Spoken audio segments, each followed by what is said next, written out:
We're here today for really just one purpose, really. The only reason I'm in front of you today is to get you thinking just a little bit different about what you're doing in your life and what you're doing with Amy Hardware right now. What is the only reason somebody would start a business? Write down the answer.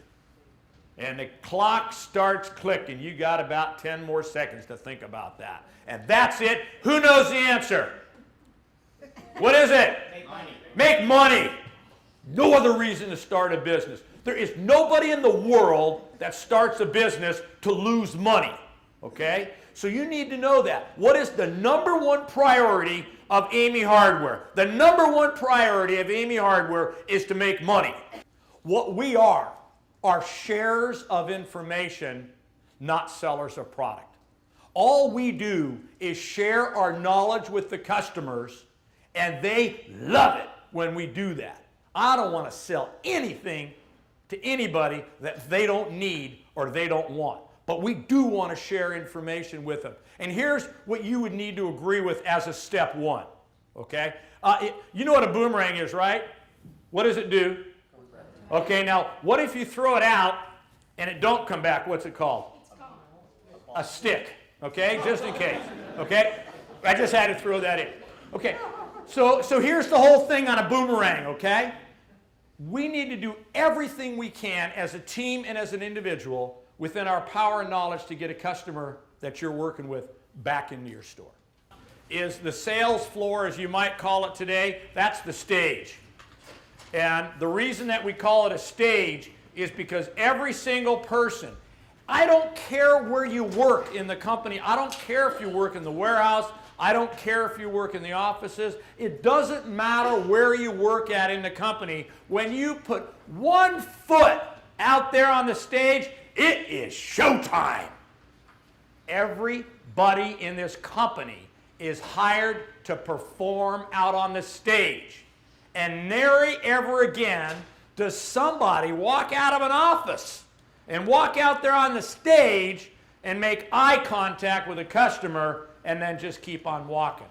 Now, I doubt that that happened very much in your company, but everybody needs to understand what the expectation is.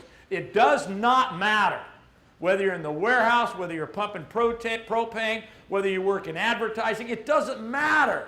There is only one reason you're doing what you're doing, and that is to take care of the customers that come in and shop at our store. It is totally 100% customer engagement, and everybody in the company has got to live it, and everybody's got to breathe it. And what we want to do with those customers out there, every single time you interact with the customer, okay, and I know it won't happen 100 times, 100% of the time. But every time you interact with them, we want to create a memorable shopping experience.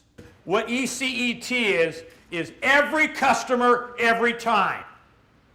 Now, what we're not talking about here is some customers some of the time.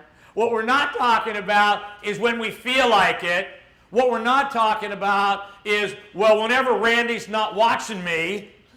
We're talking about every customer, every time. And it is a culture change in your company.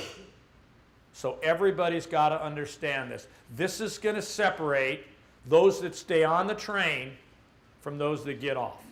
Number one is the greeting. And there are 4 elements to that greeting you should be actively aware of, and I'll tell you what they are. Number one is you must smile at the customers. And if you're having a bad day, I'm sorry.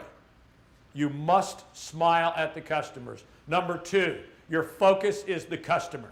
Eye contact must be on the customer. Number 3, if you know their name, you have got to greet them by their name.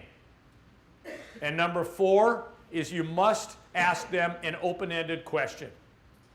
And can I help you is not an open-ended question.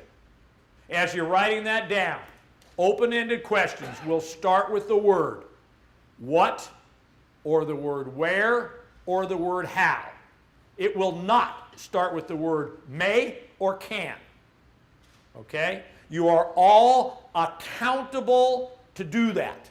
So you need to understand. An open-ended question gets you talking to the customer, and that's what we need to do. It is step number 1 in the process. Step number 2 in the process is identifying the customer's need. Identifying the need. There are 3 things I would like you to think about under this. 3. Number 1, you ask questions. Number 2, you listen. And number 3 is if you used to point, you don't point. You take the customer to wherever the product is or whoever is going to help them. But the days, and I'm sure not many of you did that, the days of go down to aisle number 19, those days are done, gang. They're done. They're over. Okay? They're done and over because that model, that whole model of pointing is broke. It don't work anymore. It don't work anymore. Step number 3 is sharing knowledge about a related item.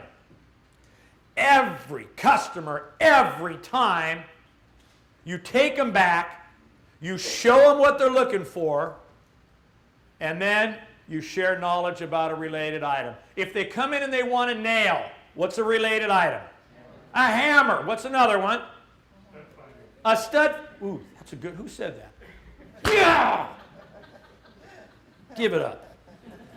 You know, the new California handshake. It's give it up, then our government is in trouble, so it's blow it up, and then give it back. So it goes just like this. Give it up, blow it up, give it back. Yes. Okay? That's good. Stud finder. What's another one?